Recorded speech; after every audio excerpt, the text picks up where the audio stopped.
All right, welcome busy gamers. Today we're going to be looking at Roguebook. If you're already familiar with my First Look series, please go ahead and skip straight to the gameplay or the discussion section. And if you're looking for that full review, I'll be putting it in the end card, the show notes, and everything as soon as it's posted. Those first few minutes of a game are always going to be very crucial for me. They set the tone, they determine if a game is going to really grab me. So this is that series where I have you come along as I first step foot into a game. I give you those early thoughts, I give you that live, and I'm able to kind of give you that feedback in real time. So Roguebook was developed by Abrakam Entertainment, and it was an indie deck building style game that released back in 2021. It flew under the radar for me until recently. A friend from my local competitive card gaming group recommended it, saying it would be particularly challenging for me and rewarding overall. The game has you trapped in a book of ancient lore, and as the story unfolds for this one, the challenge increases in typical roguelike fashion. Though this one should have pretty good mechanical chops, as it's partnered with Richard Garfield to develop the cards and synergies. Now, whether you have a good or bad experience with Magic, at the very least, Richard Garfield does come from a rich background of designing games of this type or live physical card games. And so I am really interested in this, and that's probably why it's come up in kind of our competitive card gaming group. All right, here we are with Roguebook. This is going to be our first 30 minutes, our kind of early playthrough. I'm going to walk you through a run.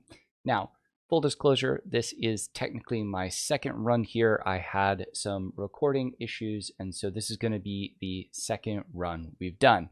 Actually ended up making it quite far in my first run, and we were able to trigger some of the end credits, and therefore we will be starting a second run here. Now, you can see that you do immediately trigger an epilogue in which you can do buffs. Now, I don't want things to really look different for you than it would have been on the very first 30 minutes, and so we are going to start it without any bonuses. Kind of walk you through my thoughts. I'm still getting the hang of it as well, and kind of getting the feel for what's going on. We will do our best to avoid anything too crazy here. Now, one of the things I personally like the most about this game is that it's not a defined path like most of the roguelikes that you will play or that I have played, in which you kind of walk in a designated area. Once you get down the road, you pick one of three paths. Occasionally that branches back and forth. You can pick bosses, you cannot pick bosses, but you're very defined throughout that process. That's not the case here. You can basically uncover any of these tiles, including those that kind of go off into the ether over here, past or behind the starting area. And so I do find that to be really interesting and pretty engaging. Maybe that will draw thin on the long term, but for the first part, I thought that was very interesting. These Vaults of Wisdom are how you get your new cards. You're able to pay gold to acquire these new ones, and they typically cost 25. So I think that's pretty interesting here. Combo, if the last card was played to the other hero, cost 1 energy less. And so some of this is something that I've been really enjoying. The fact that you basically have this switching back and forth that has been very interesting for me. So let's go ahead and just do high five there. We will keep it pretty light. We'll go into our first little battle. I haven't seen if you're ever going to be able to edit your starting deck. Your starting decks are pretty basic and don't do a whole lot. All right, so we have 5, 10, and about 14 damage coming through. When Shara is in the front, she has extra attack damage. When Sirocco is in the front, he's going to gain some additional guard. Now, it looks like we mostly have Sirocco cards here, so not a whole lot to worry about. We're just going to go ahead and have him defend. We'll have him probably do a guard as well. That way we're blocking everything out. We're at 14. He's going to technically overblock here. That does mean our high five will allow us to gain a courage. Courage will be giving us an additional energy at the start of the next turn. So as long as I can play that card as a combo, it's going to play for free, and then during the next turn we'll have extra energy to mess around with. Then we're just going to go ahead and give some quick strikes here. These don't don't really mean a whole lot. Just get a little bit of that damage on the board, start working through the process. I find these little sheepy guys to be cute. I see something similar in a lot of games, if I'm being honest, but I do kind of like them. Alright, lunge is a charge attack. Charge always be bringing you up to the front, which is an interesting effect from my perspective. So we definitely want her to come up front here, especially based on the way things work. So only one of them is going to attack me. They're going to attack me for 4. What that probably means is that I want to go ahead and attack, swapping to the front, getting a kill in. We will then strike attacking for 10 here on this guy who is going to buff, and then we'll get a quick block in just because I don't want to take any damage at all. We can then finish this guy off and move on down the road. No damage taken, keeping going. You'll reshuffle when you run out of your deck. I like that it immediately gives good, clear feedback when you are going to be swapping places with that kind of yellow swap icon there. I think that's really nice. It's pretty well done for me. So charge attack for 12. We're just going to get the kill on this and move down the road. Now, each of these gives quick little rewards, typically in the form of ink vials and a little bit of gold.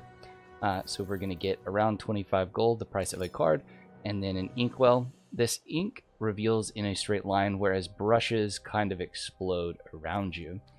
So you've got a rune of sight here, reveals a random item on the map and all adjacent tiles. So we'll get to see something special. Now the good thing is that is right in our pathway, so we gain immediate information and immediate benefit as I can just walk over there and grab it. Let's see what our next card draft will be. So we both gain power equal to the ally's spirit. I really like the idea of this ally thing. So each of these are allies. Allies remain on the battlefield when playing, so it doesn't really even muck up my deck. Now I say muck up my deck as if getting additional cards is bad. So my philosophy in most deck building games is to keep a small deck. This particular deck building game does encourage you to draft larger decks and really kind of work around your cards because you get powers based on the number of cards you have. That is something we learned in that first little piece. We're probably going to come to it soon here. Got to read all of these and don't really know exactly what we got going on. So spiritless, I have never seen that before. Ally does not use spirit. Okay, I'm not as familiar with that anyway. Use headbang at the start of your turn. Combo stack, Sirocco gains 3 power for his next attack and resolve. My main problem with the headbang is it is a 1-cost card. So this effectively is 2. It's 3 power for 1 attack. That just doesn't seem worth it. I'd be spending 1 card to add 3 damage to something else. But I suppose you always have the ability to add 3 damage. Stacks can stack multiple copies of itself in your hand. Don't discard this stack at the end of your turn. And I guess that is reasonable. This one, whenever the leading hero plays a card, deal damage equal to the spirit. So that is solid, but has more of a condition to it. Just take the Master Swordsman and move on here. We will gain our free ink. So this is a sky tower. If I could manage to reveal that, I would get even more information. We've got another sky tower out here.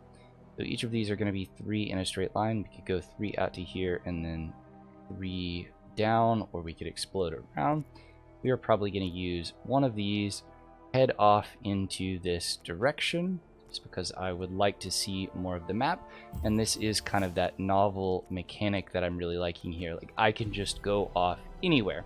Now, I'm sure I'm going to identify what is more of a process for this, but for now, I don't have any kind of like special sauce as far as like what I'm doing here. I'm trying to reveal the sky tower. It gives me the most information. So that's definitely something we want to do here. Get a little bit of gold. I have no idea what this is. Golden fairy. Deal damage to this in exchange for gold. The fairy is preventing you from using your brush. Okay. Interesting. So I haven't seen one of these before. I would assume that basically all we're really doing, it's sleeping for 3 turns. After that, I would guess that means it will indeed just run away. Yep, that is indeed all we are doing here. There's not a whole lot for me to do. We didn't draw any attacks, so that is what it is. We've got our Master Swordsman. We'll get our power up. We will lunge out there, and now we are attacking for 9 here as well. So we're actually able to do quite a bit of damage on that round. Got 48 health left. We have taken a little bit more than half on 2 turns. We're probably not going to get it down before it dies, but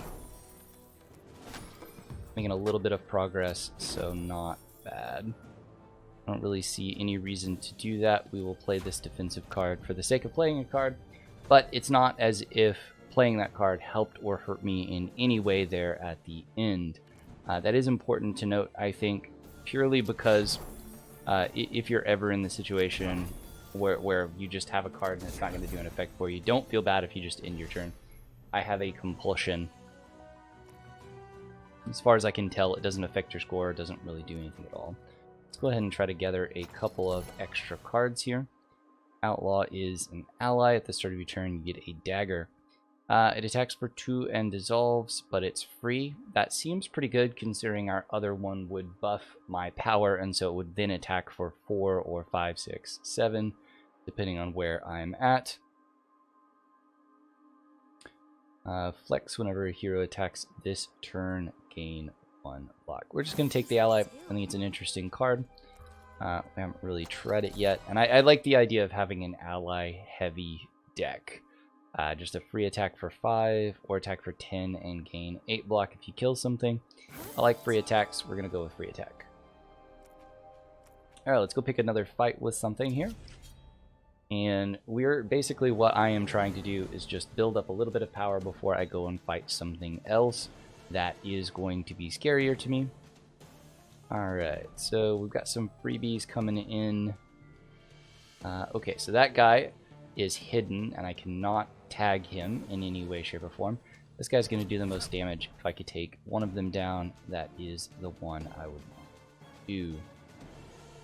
We're then going to get the Master Sword guy up, and we're probably just going to guard for 8 at this stage.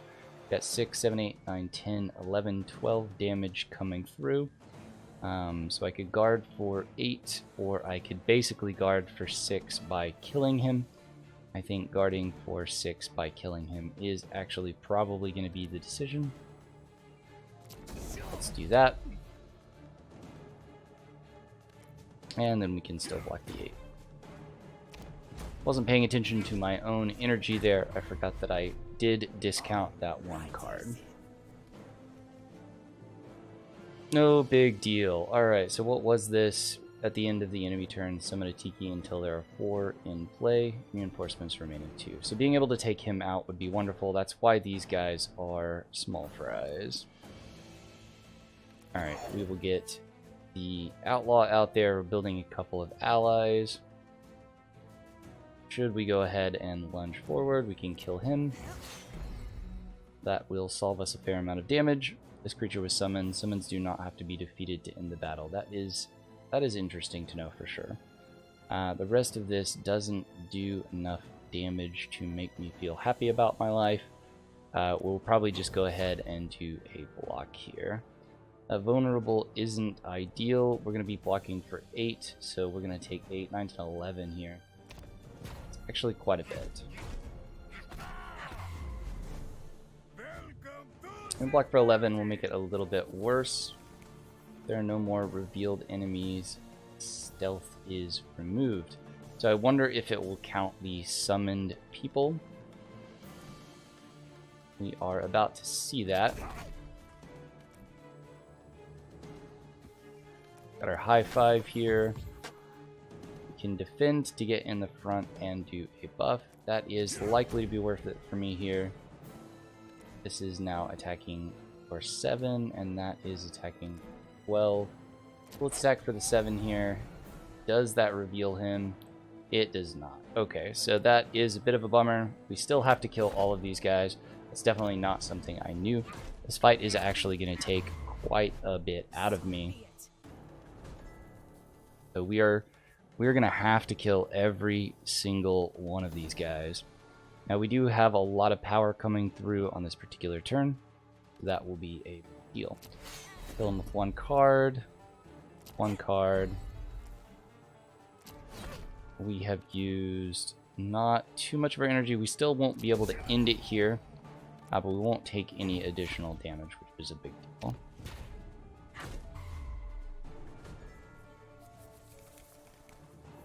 Alright, this is quick and easy. We'll just give a quick punch. We'll do it with the dagger because that's more entertaining. And good to go. So we really just had one power turn where I wasn't sure exactly how the stealth would interact with summoned enemies. But I would call that one of the harder small fights that I have seen so far. Let's use this ink. 4 spaces in a straight line. Let's go the other direction. Like I said, kind of building towards these towers whenever possible. Now, ideally, I would like to reveal that tower in a different way than just grabbing it from an ink. So let's see what else we could potentially reveal here. Choose your talents. Okay, so this is what happens with additional cards. At the end of each battle, gain 1 loot for every 2 cards in your deck. Every 3 times add a headbang, and then every 3 times gain an energy. So 1 gold each is not a lot. I didn't really think there were a lot of battles here, so we're probably just going to go with warmed up and gain that additional energy. Also going to come down here, we're going to see what is in Natum's store. Natum being just a general merchant, so we've got some overall equipment here. The hero didn't attack last turn, gained 2 power. Only for the turn, doesn't seem great. Start of each battle, critical hit on each enemy. That does seem pretty good. It's not like you have any massive attacks, though. Now, it could just be that I am not familiar with them. If I take this high 5, which I am very tempted to do, main issue is I feel like we're getting out of the balance here. At the start of each turn, double this ally's spirit. So this Bullfrog Berserker could become absolutely bonkers. I just don't see a way to afford it. If you play this, return it to the top of your deck at the end of your turn. Gain 4 block. Gain 15 block. It costs 1. So these are things that you can slot into your cards. There's a lot here, but nothing I necessarily feel I need at the moment. So we're going to move on kind of knowing what is available. I think we are given really no choice but to go ahead and use our paintbrush here. That's going to reveal quite a bit of gold. It's going to let us reveal even more of the map. We have a heal, of which both of our people are hurt. There's an orb, which I have no idea what it is. Gain 1 energy on your first turn. Gathering more orbs upgrades your orb. Okay, so that seems pretty cool. That definitely seems like that's going to make a big difference, even though it's just your first turn. Spirit Spice, draw 2 cards, put 2 cards on top of your deck. I always like hand management, and so that is very nice. Attack for 3 twice, discard a card. That also could be quite useful. We're going to go with the Spirit Spice. 1, just to keep the balance between the heroes, the balance between the cards and the heroes high. I think having that balance is going to be important, because we're going to make sure we take care of that. Coming in for 10 and a block, and takes half damage every second hit. Okay. So the 10 damage is more than I would like. We'll go ahead and get some free. This guy would attack for 8, but take 4. So we can technically do the 4 here. We can do the quick strike for 8. We can still play the ally. It does mean I'm going to take 10 damage here. It's pretty terrible if I'm being honest. We just had no blocks, right? And so there is an element of luck to this, especially when you're early on in the game, early on in your career here, as there's not a whole lot we can do about it. Alright, so we have a fair amount of block on it, and it's going to take half damage. Would it still eat the block? It does not give me any form of indication on that. Alright, so we're going to guard, get the block there. He is coming in for 10. We'll attack for 2. It did still do that, reducing the amount of cards here. We'll draw 2 strikes. We'll be striking from the back. We are not going to lunge, and we will get rid of at least 1 defend here. Got 3 energy left. We're at 8 block. He's coming in for 10. We're going to go ahead and put her in the front. She's not going to take damage either way. We'll let her get just a little bit of damage in on him. I do like the amount of mechanics that they've got on these enemies. I'm still kind of adjusting to it. It's coming in for 16. That is a lot. We have 3 here. What is our defense value? We take a 6 and 6 for 12. We end him in the front. We can block for 14 and take 2. Okay, that means we want to do 1, 2, 3, I believe. So we'll get the swordsman out. We will attack a 7 for free. And then we'll get our defenses up. We gained an energy there because we swapped back and forth, which means we can give a good old punch for 5 and move on down the road, taking 2 damage. I also like that all the attacks really happen to the front. I haven't seen any that are happening outside of the front so far. We've got 43 damage to go. We probably do want to put as much hurt on it as we can. We'll do our half damage with that, but 10 damage quick strike. We're still not going to be able to kill him this turn, so we're just going to get our blocking in and not take any damage.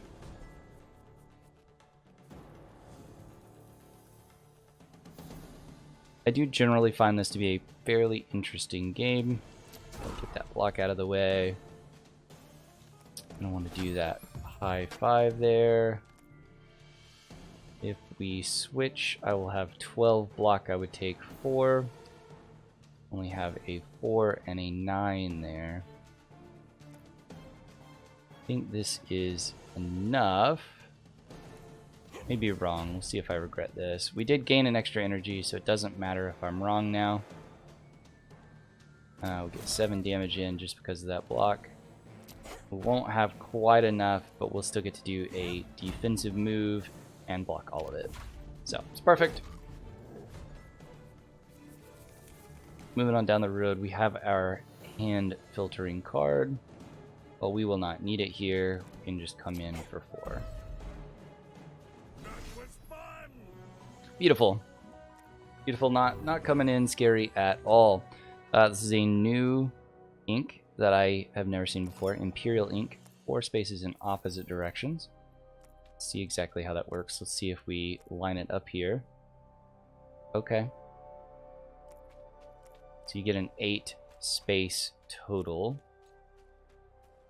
And that does kind of pose an interesting question. Like, how do you want to work on this? Do I want to basically get it to where I can technically reveal the most? How much do I care about that? So, for example, if I do that here, I open quite a bit. But does that really help me outside of getting me this battle? And I'm not sure that it really does. We still did it for entertainment value, but I don't know that that was the most helpful thing I could do. Now we've got a heart. We're going to go ahead and heal 10 damage each. We're going to move into another battle. Now, if I were playing my fastest, we could move through this quite a bit faster than we are here.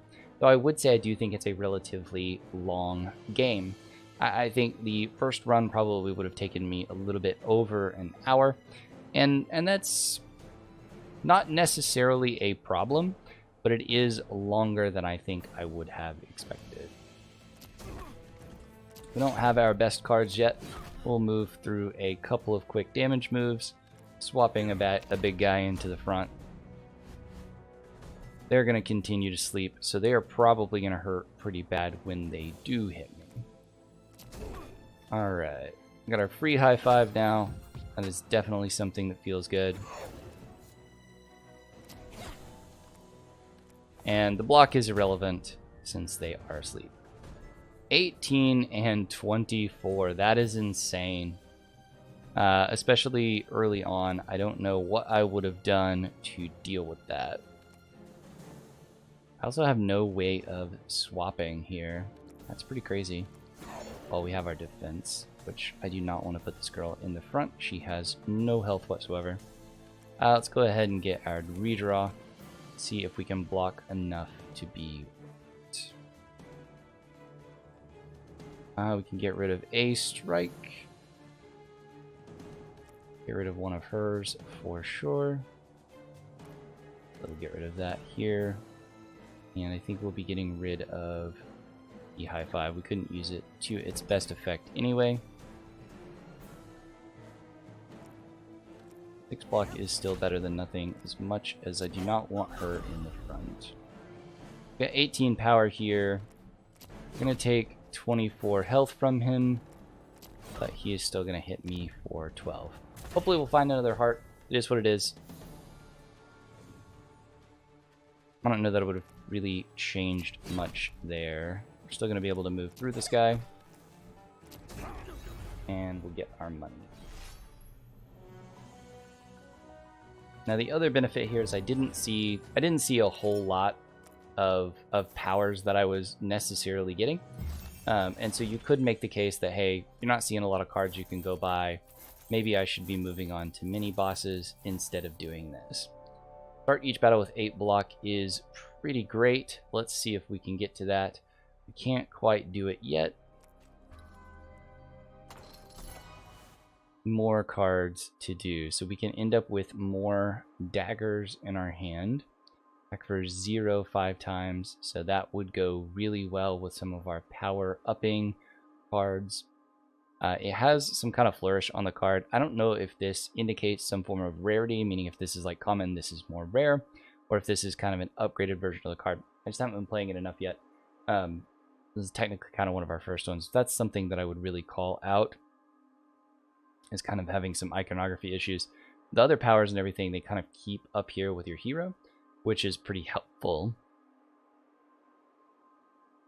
Those are both spiritless. I do like the idea of all this free damage. So we're probably going to add another outlaw here. And then, are we going to just explode here? Let's just explode here and see. We made a poor decision. That was not what we should have done. Okay, let's go up here. Even at 24 health, I think the real answer is we need to go ahead and fight this elite enemy, or this elite fight, and come back in the future if we do well. Coming in for 20 and a major debuff right off the bat, and we are going to have only 1 defensive card in our hand, making us regret our life early on.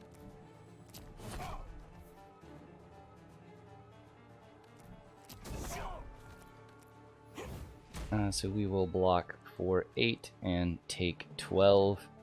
Be a bit rough. Again, we'll move through this elite though. Hopefully he will give us a more brush, or enough that we can basically justify all the damage that we're taking here. We want to get our outlaw out here for free damage. And then we want to swap defense back and forth. It did buff his damage to 16. We're going to block all of it. We could just block again. Mostly pointless, but it does get her back into the front for additional damage. It's a little bit my fault. I forgot about this debuff here. We can do our Spirit Spice to get our high 5 out there. We have 10 coming in and no blocks here. We're going to take that for sure. Get rid of this. So maybe we get rid of... So we need 1 for outlaw, 1 for strike, and 1 for outlaw, 1 for strike. We could really get rid of anything here. We actually want to get rid of the dagger, which is an awkward choice. So we'll just play the high 5. Made a poor choice here. Not paying 100% attention. Or not paying effective attention. Take 10 damage on somebody I really shouldn't be taking damage on. Our dagger, we have 3 of them here now. That is wonderful. We're in the front. That is so much damage. That's definitely what you like to see. We are still struggling a little bit here. Meaning we're not in the greatest position. We're going to be able to spend absolutely every card we have in our hand. Being 7, 7, and 7. We get a block off of her, and then we'll get her out of harm's way. We're sitting here at 16. He's still going to do a massive amount of damage because he is debuffed. 2 daggers for free damage again. Alright, so we've got defenses, we've got strikes. We want to put her back in front for sure. Put her back in front, get a free energy. Take the high 5 for combo. 2 daggers used. And we can't quite kill him. Leave him with 4 health. And we will take 2 damage. We're doing okay here. That debuff is a big deal. But we're moving through it, and he's going to die. And keep in mind, these aren't even the level bosses. And so there is a little bit of that still to show. We do get paintbrushes for those. We get treasure, which is typically going to be some form of equipment. Runes of Sight always reveal gemstones. That would have been good earlier. And then that chapter page gives you embellishments, which tell you a little bit more about the overall story. Got a heal, which we desperately need here. Let's patch up. We use that, we'll get our gold. We will get whatever the scroll is. Oi, oi, you like shiny? I like shiny. Alright, we've got a cool little merchant. Trades for fair deals. So, interesting. We could offer gems. I don't know that I'd want to do that. See, draw a card and discard a card on a card. That is interesting. Can kind of improve these. High 5 allowing me to draw and discard would be useful. Go ahead and craft that. Plus it has extra spaces, so I don't mind using spaces there. Gems being pretty nice here. Let's go ahead and just use our last paintbrush to get this. Not last paintbrush, we've got a little bit more. We'll get this, it's free. There is no reason for us not to take a free 8 block. Again, I probably shouldn't be using the word free here, but block that I am not having to go out of my way to gain and use. We will just basically dump the last little bit here. We want to make sure we have seen everything that we can see before we go into the boss of the level. I'll go to the boss of the level, and then we'll probably end this first look there. If Sirocco is attacking, if he's leading, you get the attack the enemy. Molten Spice, draw 2 cards, gain 4 power, gain 8 block. That is a phenomenal card. I like the art on it too, actually. Gain 8 block, 2 headbangs to your hand. I like the idea of pumping up Sirocco for 1 massive hit. I think this is probably useful, though. We're going to take him, if he's in the lead, he can do this 1 big hit. Okay, so really at this stage we can either spend our gold, which I personally don't think we should, or we can fight the chapter's boss. There's nothing else for us to do. We'll fight the chapter's boss, and we will move on down the road. We do not have a way to get Sirocco in the lead, and so we're not going to be able to play this card at all. We have a web, so at the end of each turn, reduce the power of the leading hero by 1. Lasts until the end of the battle. That is really rough. Thankfully, she is at least already powered up. Hopefully, we're going to be able to draw this card in a way that's going to allow her to get in front. We are not going to be able to do so. So we're going to get rid of Sucker Punch and the Strike. We're just going to do more. It's 1 and 1. We're going to get rid of Sucker Punch because we can't get her in lead either way. Give a little bit of damage, give it a little bit of block here, take as a little bit as possible. We're probably picking... This is probably the best case scenario as far as power loss. 205 damage, though, if we don't get going quickly, is going to get away from us. And it's not as if it's doing 0 damage either. So let's see what we can draw here. If we could go ahead and get more of our free stuff online, that would be better. We're going to want to do some form of defending, and we'll get Sirocco in the front. That's where we'll go. A 3-9. We want to get Sirocco in the front. He's doing less of the damage anyway. So as long as we can protect my damage dealer, I think we will move forward well. Alright, there's our free dagger. Here's another outlaw, and we could get in the front if we'd like to. It's only one,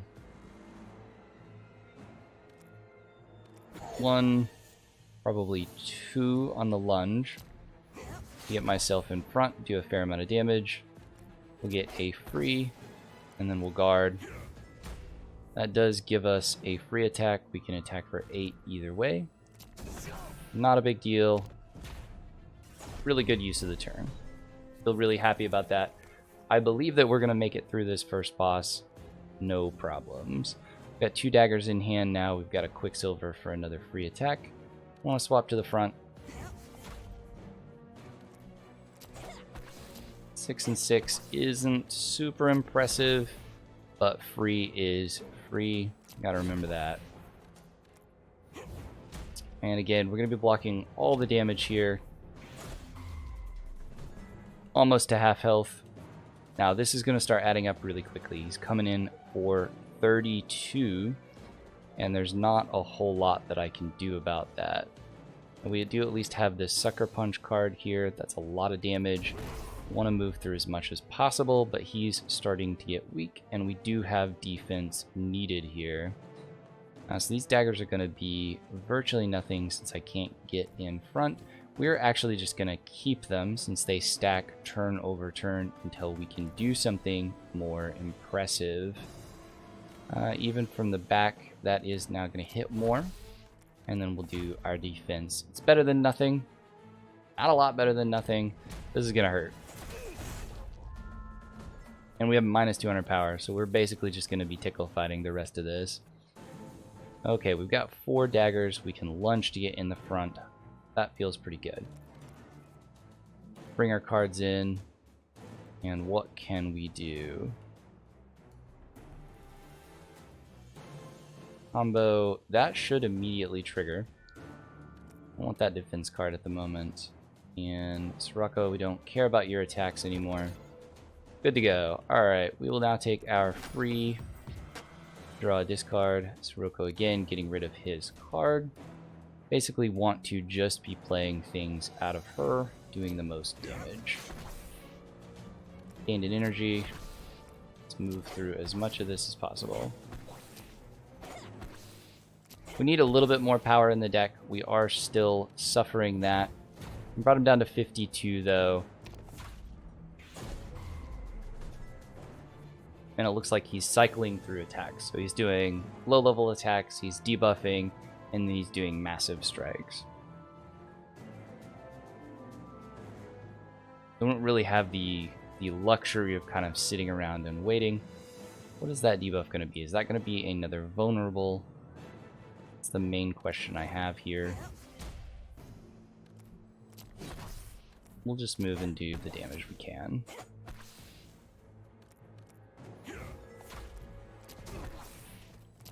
We should take him out on next turn either way. I have to assume as long as we're able to get into the front that we'll be able to take him out. Even Sucker Punch is still going to do some damage here. It's a big deal. Yeah, we are good to go. 1 boss down.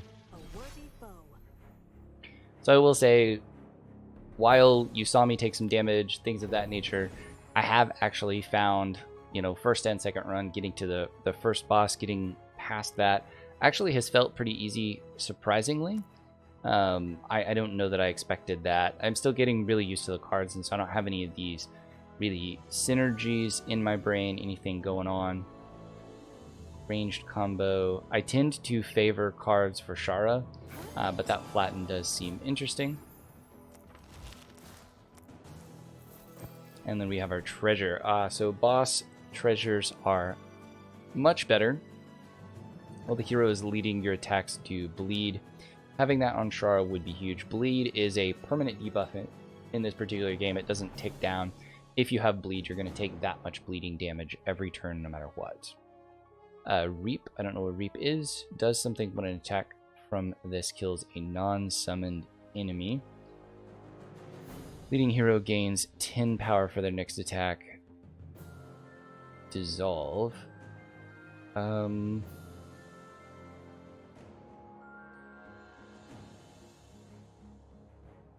Can't really decide how useful that is, meaning I don't know if this effect would put something in my deck in perpetuity, meaning if I would have this hunt down in perpetuity or not. If I would have that hunt down in perpetuity, this is the best choice, meaning after playing the card, dissolve it until the end of the battle. But is hunt down just in my deck? Because that is definitely a different issue. I think it will summon it only for the battle, so we're going to take the Claws of the Predator and give it to Shara.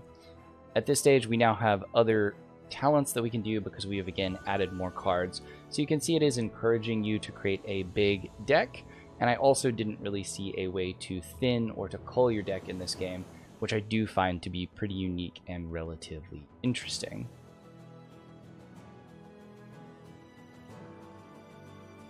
Alright, we're just going to give everybody 1 power, and we are going to continue on. Now, we are moving into our second chapter here, and for now, I think we're going to leave you here for the first look. Hopefully you've enjoyed this particular video. I'm going to give you a few first look thoughts really quickly. So the things that I really like about this game, I think the back and forth positioning, trading, and swapping mechanism is very interesting. How often do I want to put my heroes into play, both from a perspective of what amount of damage do I want them to take, and do I want to get this buff or that buff, right? So do I want to allow myself to take some damage, but yet also put myself in a position of vulnerability? I think that swapping mechanic is very interesting. I think things triggering off of it's very interesting. Like we just discussed with the cards, I actually think it's really interesting that it encourages me to and forces me to take more cards and adapt to it. In many games like this, I am team thin deck or team small deck, meaning that the smaller the deck, the more consistent and the better that deck is. If I can play the same 5 cards over and over and over again, that's something I'm going to want to do. Probably why you've seen me grab ally after ally in this particular run, but it does encourage me to get more cards, and to an extent, I find that refreshing that I have to kind of adapt around it. I think the items are extraordinarily numerous, it seems like, and varied. Now, how balanced they are yet, I don't really know, but I have seen a ton of different items between this run and the single run before it. And already seeing that many and not seeing just a repeat over and over and over again is something that I find to be pretty interesting and novel. I think the story is okay. There is not a ton of story to it, but the story is okay so far. Primarily only given to you in the early cutscene, and then afterwards you're just kind of moving around. And then I already kind of talked about this overworld where I'm not having to pick just through one of 3 paths. These are the things that really stand out to me. Everything else feels like a deck builder, but a fairly well polished deck builder, and one that I thought had good cards and good card synergies. I haven't been able to make anything truly broken yet, or that I thought was too crazy yet. I mean, you watched me play that run. Everything was kind of just plinking away with damage, leaving me always feeling like I needed to engage with the battle. I wasn't just like, okay, I'm overpowered for these basic fights now, I'm going to mow them down, and we can go an elite hunt. That's not something I felt so far. It could just be because I am still a bit new, and we will get to that point later on. Overall, those are my early thoughts and early impressions. I look forward to playing this quite a bit more before we do the review, and so I would expect to see that come from me in about 1 or 2 weeks for the review. It's probably what it's going to take me to get about 20 hours in on this game, with work being so busy. Like I said, I hope you have enjoyed this video. I hope you've gotten something out of it. If you have, please consider giving me a like or a subscribe, or just some feedback on what I could do to better serve you. Have a great time gaming.